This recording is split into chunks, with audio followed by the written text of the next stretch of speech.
Informativo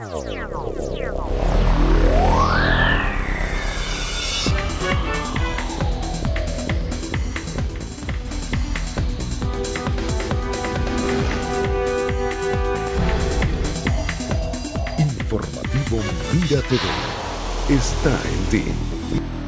Amigas y amigos, sean bienvenidos a la entrevista. Como siempre, un placer contar con su amable audiencia. Hoy nos complace presentarles a nuestro invitado. Se trata del abogado Felipe Mujica. Él es secretario general del Movimiento al Socialismo Más. Y bueno, hoy viene para conversar con nosotros acerca de lo que está sucediendo en la palestra política de nuestro país, que pareciera que no tiene fin. Hemos hablado varias veces con Felipe. No sé si él observa cambios en todas esas conversaciones que hemos sostenido en el momento que estamos viviendo el día de hoy. Bienvenido, Felipe. Muchas gracias. ¿Cómo están las cosas? Bueno, bien, tenemos que decir que bien, porque si no dice... Pero bueno, te falta algo. Pero sospechar, para cómo están las circunstancias. No, tienes que decir bien para no entrar en detalles. Es el estilacho de ahora. Esa es una respuesta que no genera sospecha. Porque si uno dice muy bien, genera sospecha. Ah, no, ahí te pueden preguntar, ¿y tú estás enchufada? Ah, bueno, imagínate tú. De verdad que ojalá que todos los venezolanos estuviésemos enchufados en una de progreso y de sacar adelante este país, que es lo que merecemos y es lo que debemos tratar de nosotros aspirar. Es lo que hay que conquistar. Hay que tratar de dejar el lamento, la lloradera y buscar una forma de colocarnos en una perspectiva positiva que permita que podamos enrumbar el país de otra manera. Y bueno, mira, hay una visión aquí muy variada, una oposición que pareciera cada vez estar más distanciada, o sea, hay grupos como que se ven visiones totalmente diferentes, una oposición que no se ve cohesionada. Vemos por un lado a un Guaidó que acaba de decir que todo está a punto de resolverse definitivamente, que nos circunscribe en la esperanza. Esperanza significa espera. No sé si el venezolano esté cansado de eso. Por otra parte, hay otro grupo que apuesta a una posible agenda electoral. Inclusive, por ejemplo, de acuerdo a lo que señala Héctor Rodríguez, cualquier acuerdo en Barbados incluye un cronograma electoral, una visión que comparten sectores de oposición, tomando en consideración que el personaje, pues, chavista, obviamente. ¿Qué opinas tú de todas esas visiones?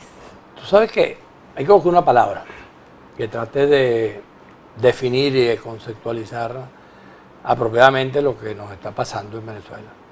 Yo de varias que he buscado, la que me parece más apropiada es una palabra que se llama incertidumbre, porque traduce simplemente una cantidad de expectativas, de posibilidades, pero que en definitiva ninguna se logra concretar o ninguna estamos claros sobre si se va a concretar o si la vamos a terminar ejecutando.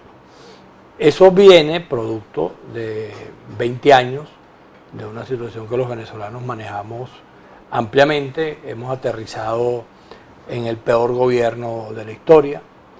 Tenemos los venezolanos la peor calidad de vida que podamos haber tenido en algún momento, y frente a ese terrible drama todavía no hemos podido armar una respuesta que permita que efectivamente podamos vislumbrar una salida. Tú hablabas, por ejemplo, que hay varias opiniones o varios sectores en la oposición. Eso ha sido siempre así, eso no es un problema.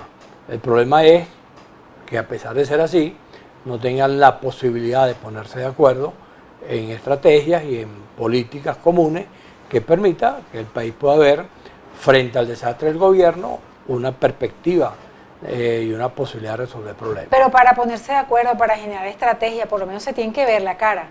No me imagino que será por cartas ni redes sociales. Hay ese encuentro, esa disposición, se genera realmente esa posibilidad dentro de la oposición de verse la cara y discutir, mira, aquí está pasando esto, ¿cómo hacemos? Tú sabes que nosotros lo hemos dicho de varias maneras, ¿no? Nosotros hace unos cuantos años atrás dijimos, hablando para todo el país, que en Venezuela era necesario que se produjera la reconciliación del país y que la reconciliación del país era posible por la vía del diálogo y por la vía de la negociación, como son todos los procesos de reconciliación de los seres humanos. Yo no conozco ningún ser humano que se pelee con otro, con tu hijo, con tu mamá, con tu mujer, con tu papá, con tu hermano, con quien sea, sin que eso tenga después que contemplar un proceso de diálogo para poder generar las reconciliaciones del caso. O por lo menos acuerdo, mira, tú pasas por el pasillo y yo paso por la cocina. Sí, bueno, es una manera de avanzar hacia lo que yo llamo la reconciliación. Pero por supuesto, previo a la reconciliación están los acuerdos, que pueden tener esa característica que tú dices, métete por aquí, sales por esta ventana, entras por aquella puerta, sales por aquella cloaca, pero en definitiva son acuerdos que se pueden tomar. Y que, la cloaca fue bueno, muy pero gráfico, son acuerdos, pues lo que te quiero decir. Entonces, ¿qué es lo que ocurre? En Venezuela, en el campo opositor, esa posibilidad todavía no existe. Nosotros lo hemos dicho también a propósito del campo. Eso me da mucha tristeza y quizás hasta un poquito de rabia. No, pero bueno, forma parte de la realidad. Por Dios. Nosotros lo hemos dicho de manera directa que lo primero que hay que tratar de hacer es reconciliar el campo democrático para que el campo democrático reconciliado le pueda transmitir un claro mensaje al país. Porque ¿qué mensaje le puedes tú transmitir al país si el país cuando te mira, entonces te mira de la manera que tú lo estás describiendo? Con rabia, con molestia, porque tú que supuestamente eres la alternativa, entonces resulta que tú te estás peleando. ¿Y quién tiene el poder para subsanar de alguna manera ese acuerdo y convertirlo en realidad? Eso van haciendo. Hay un caso que yo, a propósito de esta situación venezolana, yo lo había narrado en otro contexto, pero entonces recientemente me conseguí con un nuevo cuento, que entonces no pierdo la oportunidad de comentarlo. Recientemente hubo un evento en la Universidad Católica Andrés Bello, donde entiendo que estaba Guaidó, por cierto, y estuvieron invitados unos chilenos especialistas en lo que fue su proceso para poder salir de Pinochet. Y estaban comentando sus experiencias. Y uno de ellos comentó diciendo que llegó un momento en que ellos se consiguieron con dos tipos de situaciones. Una que resultaba muy difícil de pensar que se podía resolver, que era que Pinochet aceptara el resultado político de lo que estaba ocurriendo. Y otra que ellos mismos comentaron que dependía de un hecho milagroso, y eso era la unidad de la oposición chilena. Cualquier parecido con lo que está pasando en Venezuela es pura casualidad. Para la época coadyuvó el gobierno venezolano a que se diera ese milagro. Claro, parte de que ese milagro se produjera tuvo que ver con Carlos Andrés Pérez, con que los chilenos vinieran aquí, se reunieran allá en la Colonia Tovar, comieran cochino frito, etcétera, todo lo que se puede hacer en la Colonia Tovar, y a partir de allí comenzaron a lo que tú dices, a verse la cara, a hablarse, a restablecer vínculos, y pudieron entonces diseñar una estrategia. El cochino frito puede tener facultades milagrosas, entonces. Puede tener. Y el chicharrón también.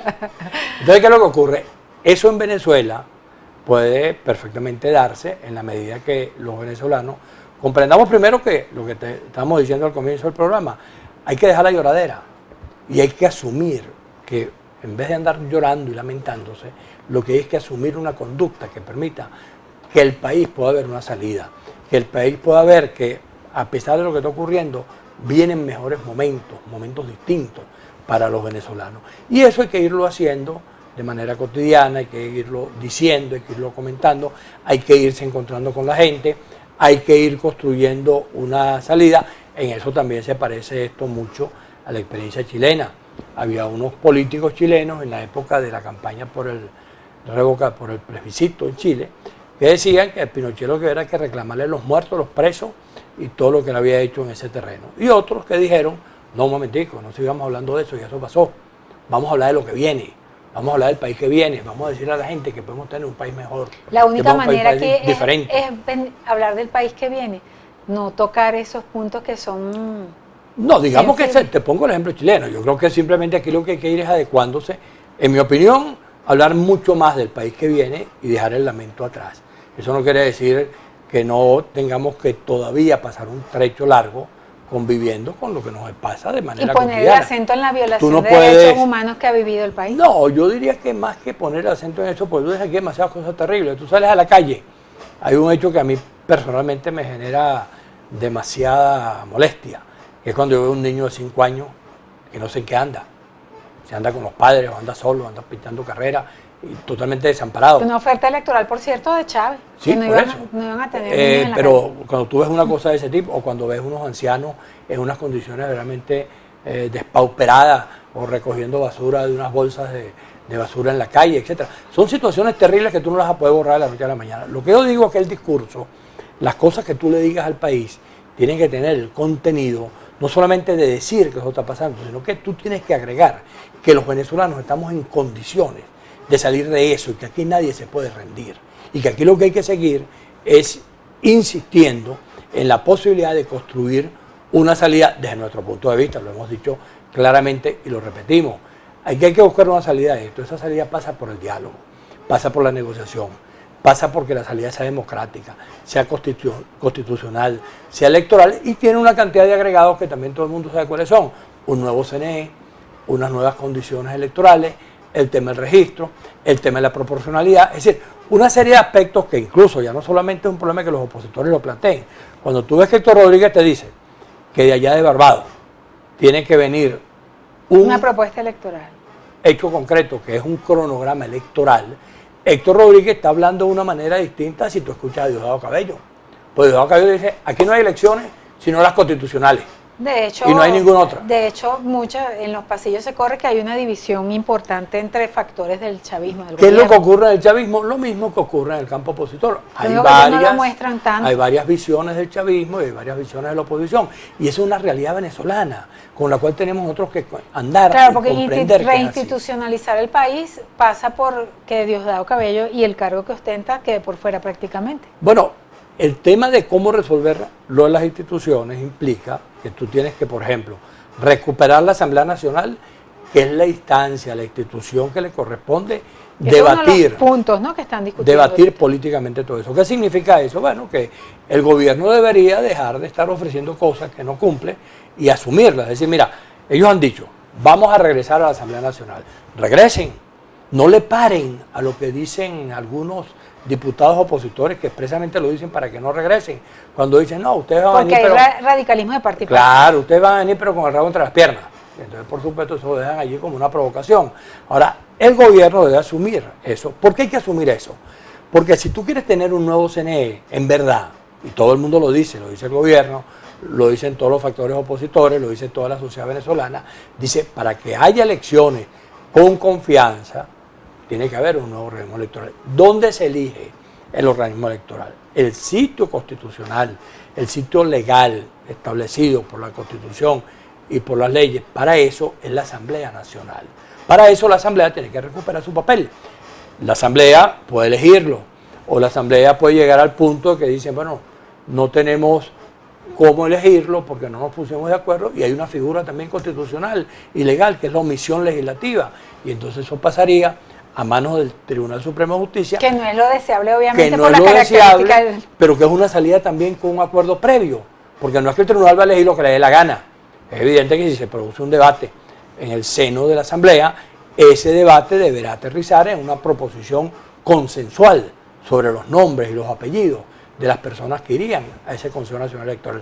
Y el tribunal, en este caso, lo que tendría sería que validar un acuerdo político mediante los instrumentos legales que ellos tienen en la mano. Ya eso se ha hecho en el pasado, en otros momentos. ¿Quiénes serían los factores en resistencia de esa tesis, que es una tesis eminentemente democrática? Bueno, hay resistencia de lado y lado, porque lado y lado... Por ejemplo, el grupo de Guaidó. Bueno, ellos no terminan de tener un camino claro, ellos siguen ofreciendo cosas que no terminan en nada, y por supuesto, entonces cuando se metan en esa vía que es la Asamblea, entonces el camino es claramente electoral, sin necesidad del 1, 2, 3 ese que ellos tenían, que no se ha podido aplicar de ninguna manera, que sea el cese de usurpación, gobierno de transición y después elecciones libres, en unas modalidades que nunca han sido de esa manera, porque la usurpación no es una cosa que tú la puedes cesar por decreto, es un hecho de fuerza, si en definitiva fuese usurpación, y no existe la modalidad ni la manera que se conozca que ellos tengan de acabar con eso. Entonces, si ellos acceden definitivamente a que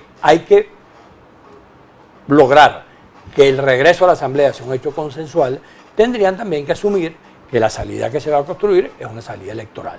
Una salida electoral que nosotros hemos dicho expresamente que no tenga apellido. ¿Por qué decimos que no tenga apellido? Pues tú no puedes comenzar por el final. Si tú quieres una salida electoral, no puedes decir, no, mi salida electoral es el referéndum. o mi salida electoral es que se vaya Maduro, o mi salida electoral es anticipar las elecciones de la Asamblea, porque ninguna de esas modalidades tiene el consenso del otro. Precisamente esa va a ser la pregunta que vamos a dejar en el aire con nuestro invitado, el abogado Felipe Mujica, secretario general del Movimiento al Socialismo Más. ¿Cómo se daría un consenso para lograr un acuerdo electoral? En la próxima parte, el análisis de nuestro invitado. Quédense allí con nosotros.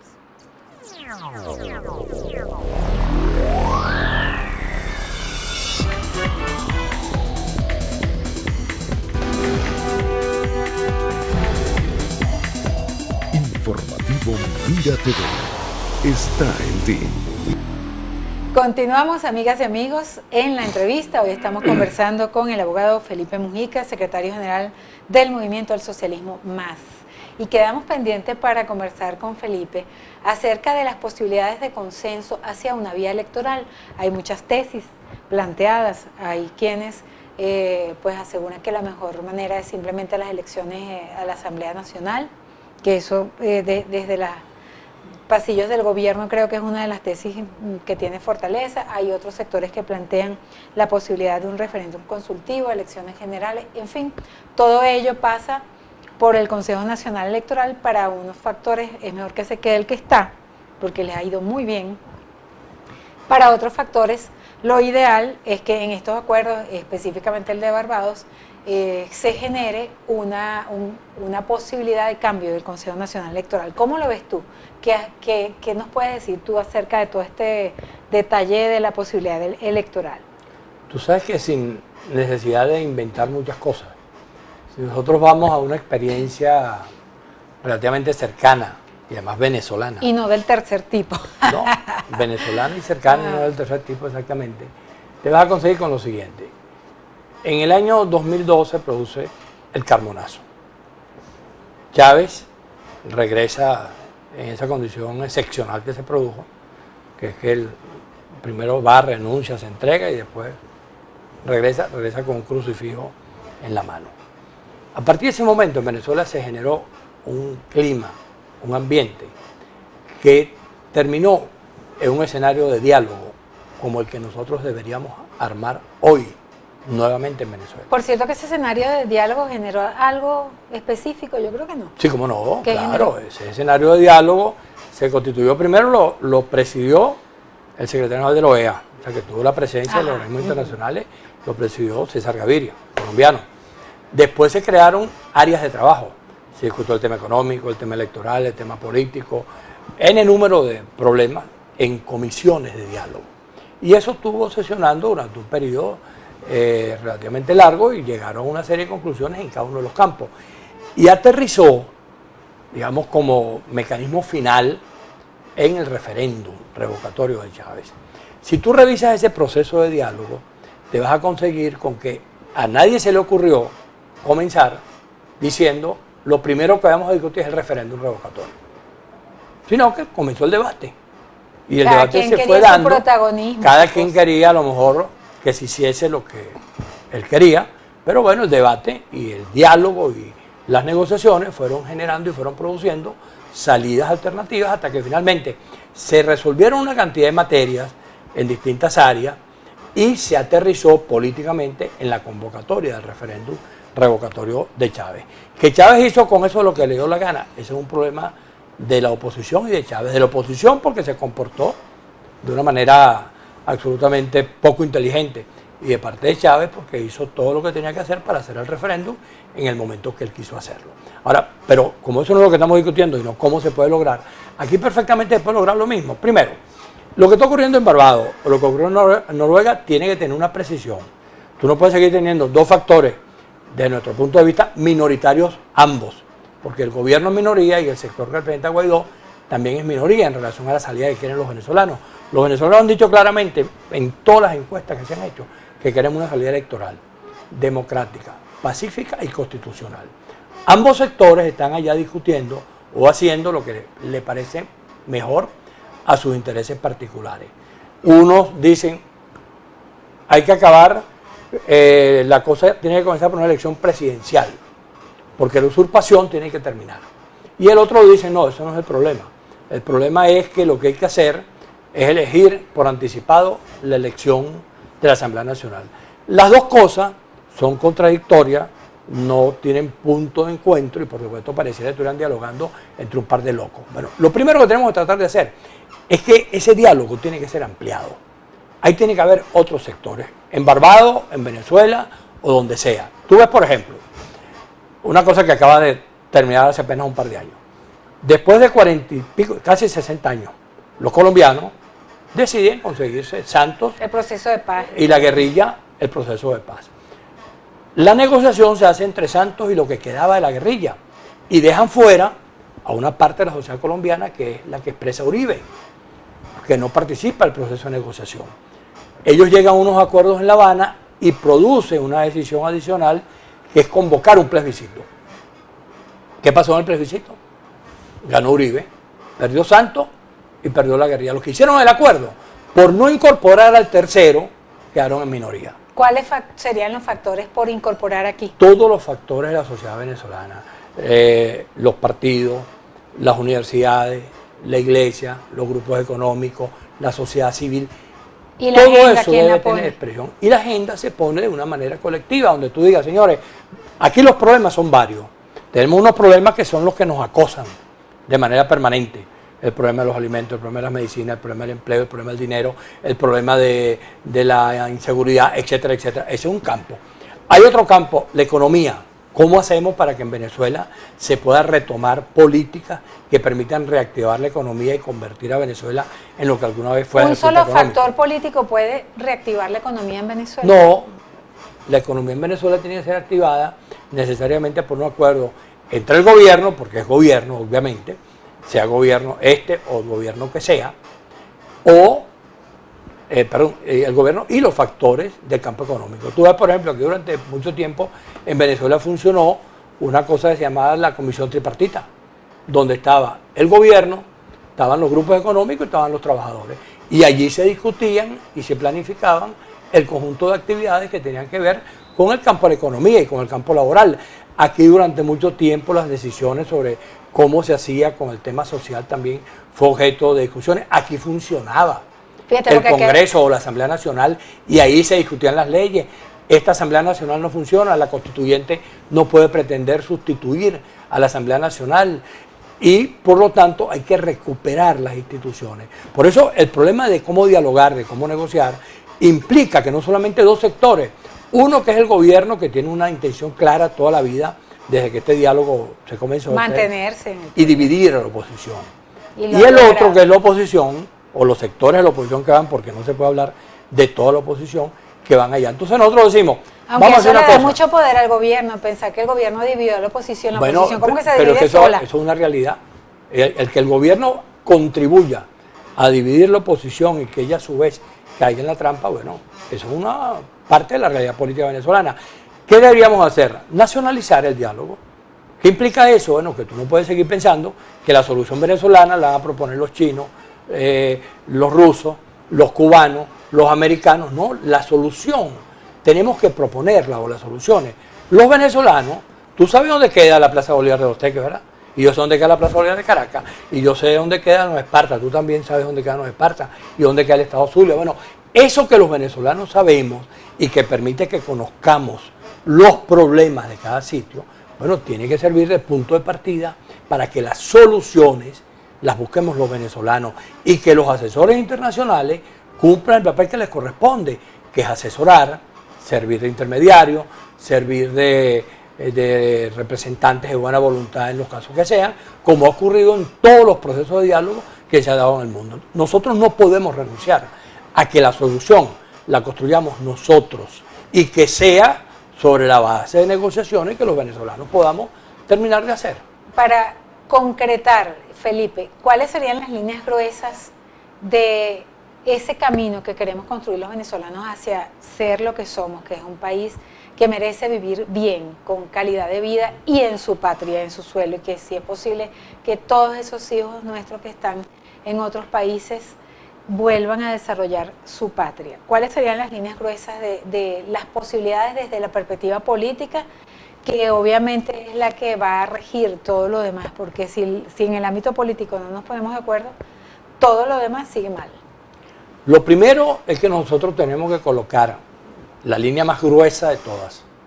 Es que lo que vamos a hacer tiene un solo propósito. Es que lo vamos a hacer por Venezuela en letras mayúsculas. No lo vamos a hacer por los intereses de fulano o mengano o por los intereses de tal o cual partido, sino que es Venezuela. A partir de allí, ¿qué es lo que queremos? Construir una Venezuela que sea plural, una Venezuela que tenga desarrollo económico, que genere riqueza, que los venezolanos podamos aquí vivir como hemos vivido toda la vida, que Venezuela pueda ser un país abierto para todo el mundo, y eso solamente podemos construirlo si nosotros logramos convocar a todos los sectores que están en Venezuela para poder ir elaborando salida por salida. Y eso, por supuesto, hay que hacerlo para poder construir dentro de ese proceso de negociación un esquema de gobierno, de vida política absolutamente plural, donde nos toleremos todos. Si tú eres chavista, yo te tolero. Si yo no soy chavista, tú me toleras. Si yo soy masista, tú me toleras. Si tú eres adeca, yo te tolero. Si tú eres copellano, si tú eres de Primera Justicia. ¿El gobierno estará dispuesto a esa tolerancia? Eso no es un problema del gobierno, es un problema de la sociedad venezolana. El gobierno está en minoría. El gobierno tiene apenas el 20%. Ahora, el gobierno le interesa también que haya una sociedad de ese tipo, porque ellos van a ser minoría y ellos requieren que lo que hoy es mayoría no los gobierne a ellos como ellos gobernaron a Venezuela, sino que los respete. Como ellos han irrespetado el país, eso hay que cambiarlo y tenemos que pasar a tener un gobierno que esa minoría que está allí, que ha cometido todos los errores del mundo, pero que sin embargo son venezolanos, sean respetados como venezolanos y como amigos de uno y como parte de lo que es este país. Y eso hay que reconstruirlo, porque tú no puedes seguir teniendo un país donde a diario tú te consigues la confrontación, te consigues el enfrentamiento, te consigues que cuando alguien opina de una manera que a ti no te gusta, tú no es que discutes lo que esa persona está diciendo, sino que inmediatamente pasan a descalificarlo. Cuando resulta que lo que tú debes decirme, yo estoy diciendo que esto es blanco y tú me dices que esto es gris, bueno, deberíamos decir que usted dice que es gris o es blanco, pero yo no tengo por qué descalificarte porque tú digas que es gris o yo porque lo diga que es blanco, sino que simplemente yo debo respetar tu opinión y tú debes respetar la mía. Ese país hay que construirlo, ese país alguna vez lo tuvimos, hay que volverlo a tener, hay que recuperarlo, de tal manera de que Venezuela pueda colocarse al nivel de todas las sociedades y de todos los países del mundo. Pero los que podemos construir eso, los que estamos en condiciones de hacer eso, somos los venezolanos. Hay que quitarnos de encima esa idea que fue impuesta sobre la base del fracaso reiterado de distintas salidas aquí en Venezuela, que fue salir a buscar a factores extranjeros que pretendieran imponer lo que se iba a hacer en Venezuela. Eso hay que dejarlo atrás, eso hay que olvidarse de eso. Y esto que está ocurriendo en Barbados, que no sabemos de qué se trata, porque ¿tú sabes algo de Barbados? No. Yo tampoco sé nada de Barbados. Algunas opiniones, pues algunos debería cuentos, pasar esto, algunos debería cuentos, pasar algunos aquello. cuentos que no, está muy bien, nos vimos, nos agarramos las manos, pero de ahí no pasamos. Tal parte, hicimos tal cosa, pero de ahí tampoco. Dormimos en el mismo cuarto, pero nos paramos en la mañana cada quien en una cama separada. Entonces, esa cantidad de cuentos que te echan, que son los mismos cuentos de la República Dominicana, simplemente no te sirven de nada, porque ellos se empeñan en no comunicar. Y los venezolanos no tenemos por qué aceptar. Y eso es un derecho constitucional, de paso. Nosotros no tenemos por qué aceptar que unos tipos estén allá conversando y negociando y que ni siquiera nos digan no estamos de acuerdo o sí estamos de acuerdo. ¿Por qué la sociedad venezolana tiene que aceptar eso? Porque ellos creen que no pueden venir a Venezuela e informar lo que haya que informar, porque todo el mundo también entiende que la negociación puede implicar que haya cosas que todavía no se cuenten porque no son acuerdos. Hasta que no estén concretadas. Pero hay algunas que por lo menos deberíamos saber que ni siquiera esas se saben. Y sobre todo en un diálogo que comenzó de la manera cómica como empezó. Se fueron allá a Noruega escondidos. Se supo después. La segunda vez fueron, pero entonces no dijeron de qué hablaron. Después dijeron que iban a Barbados y resulta que el sábado dijeron que ninguno de los dos iban. Y después decidieron que sí iban. La verdad os hará Entonces, por libre, favor. podríamos concluir. La verdad es lo más importante que tenemos que impulsar en este momento. Y exigirles que no solamente nos digan la verdad, sino que ellos sean coherentes con lo que el país necesita. El país necesita saber cuáles son las salidas y las proposiciones que ahí están discutiendo. A ver si en verdad están discutiendo algo, porque pudiera ser no estuvieran discutiendo nada. Muchísimas gracias, Felipe, por Gracias esta interesantísima conversación. A ustedes, nuestros queridos televidentes, gracias por permitirnos una vez más estar allí con ustedes a través de la primera televisora de los Altos Mirandinos, Mira TV. A nombre de nuestro director Antonio Brantes y quien tuvo el inmenso placer de conversar con ustedes de Isidro Pesa, nos despedimos para desearles una excelente tarde.